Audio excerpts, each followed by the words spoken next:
When I was a kid, we lived in the old governor's mansion in Carrollton, Missouri. I remember very little about the house, but for a few things. The house was so big, my older brothers and sister would ride their bikes inside the house. It had huge 3-story pillars that went around the front and the right side of the house. There were gigantic acorn trees around the whole house. When we first moved to this house, I quickly gained an imaginary friend, as most kids do. My imaginary friend's name was John Alfred. Shortly after we got settled in this home, my dad, who was in the Navy, was on active duty at sea. It was just my mom and us kids. Mom would hear many strange noises in the house, one of which I do remember. A loud banging noise from the third-floor attic that shook the whole home. It would happen late at night, but not every night. My 2 uncles, Pat and Dave, came over to the house one night, and it happened while they were there. I remember vividly sitting on the steps, playing with one of those things you could cook plastic and melt it into little animal shapes. They went running upstairs, and the noise stopped before they made it to the source. Upon further investigation by my uncles on the 3rd floor were 2 huge old oak doors from the original entrance to the house. They were big guys, and at the time, in good shape as well. Between the both of them, they managed to lift up one side of the old door and drop it.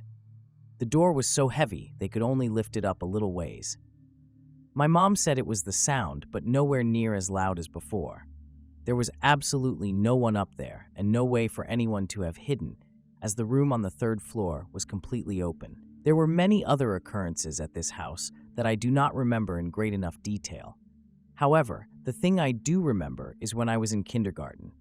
We were taking tests one day, and were out at recess. My friend and I did not want to come in. Finally, I told him we were going to be in trouble if the teacher kept calling. He said fine, but he wasn't coming in. I remember him well.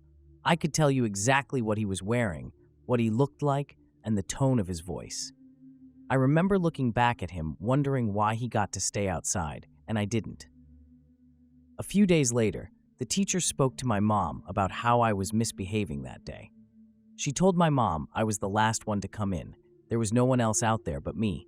I haven't seen anything since, nor do I want to, and I have to say, I don't remember ever being scared around that time of my life either. When my dad got back from being at sea, we moved away. As we were driving away from the house, I apparently opened the car door while we were driving away on the interstate. I said my friend John Alfred wasn't coming with us.